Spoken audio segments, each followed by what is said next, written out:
सावन सोमवार व्रत की पावन कथा। एक साहूकार था जो भगवान शिव का अनन्य भक्त था। उसके पास धन धान्य किसी भी चीज की कमी नहीं थी, लेकिन उसकी कोई संतान नहीं थी और वह इसी कामना को लेकर रोज शिवजी के मंदिर जाकर दीपक जलाता था। उसके इस भक्तिभाव को देखकर एक दिन माता पार्वती ने शिवजी से कहा कि प्रभु, यह साहूकार आपका अनन्य भक्त है। इसको किसी बात का कष्ट है तो आपको उसे अवश्य दूर करना चाहिए। शिवजी बोले कि हे पार्वती, इस साहूकार के पास पुत्र नहीं है, यह इसी से दुखी रहता है। माता पार्वती कहती है कि हे ईश्वर, कृपा करके इसे पुत्र का वरदान दे दीजिए। तब भोलेनाथ ने कहा कि हे पार्वती, साहूकार के भाग्य में पुत्र का योग नहीं है। ऐसे में अगर इसे पुत्र प्राप्ति का वरदान मिल भी गया तो वह केवल 12 वर्ष की आयु तक ही जीवित रहेगा। यह सुनने के बाद भी माता पार्वती ने कहा कि हे प्रभु, आपको इस साहूकार को पुत्र का वर देना ही होगा, अन्यथा भक्त क्यों आपकी सेवा पूजा करेंगे। माता के बार बार कहने से भोलेनाथ ने साहूकार को पुत्र का वरदान दिया, लेकिन यह भी कहा कि वह केवल 12 वर्ष तक ही जीवित रहेगा। साहूकार यह सारी बातें सुन रहा था, इसलिए उसे न तो खुशी हुई और न ही दुख। वह पहले की ही तरह भोलेनाथ की पूजा अर्चना करता रहा। उधर सेठानी गर्भवती हुई और 9वें महीने उसे सुंदर से बालक की प्राप्ति हुई।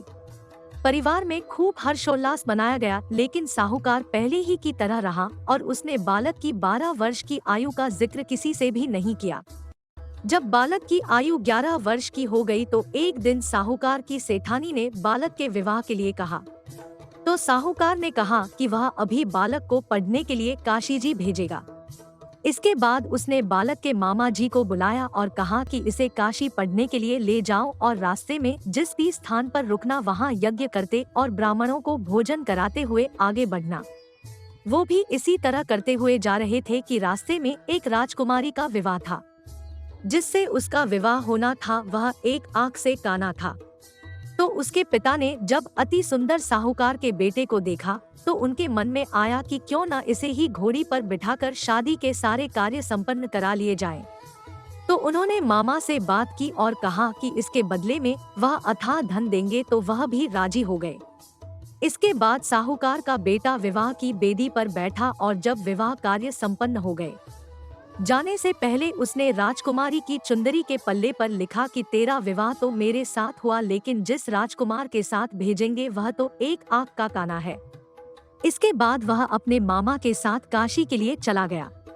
उधर जब राजकुमारी ने अपनी चुनरी पर यह लिखा हुआ पाया तो उसने राजकुमार के साथ जाने से मना कर दिया। तो राजा ने भी अपनी पुत्री को बारात के साथ विदा नहीं किया।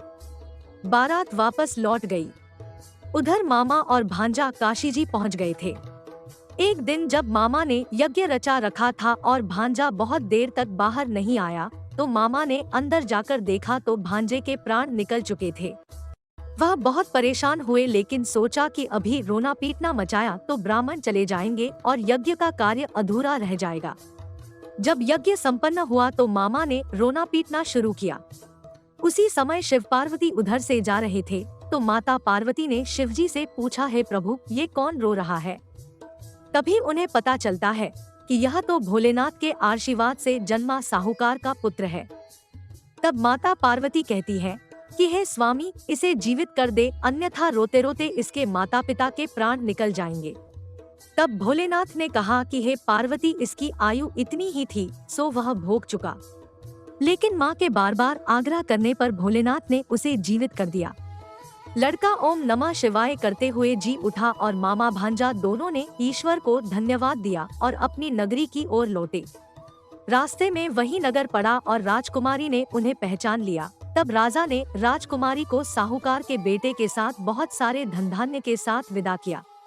उधर साहूकार और उसकी पत्नी छत पर बैठे थे।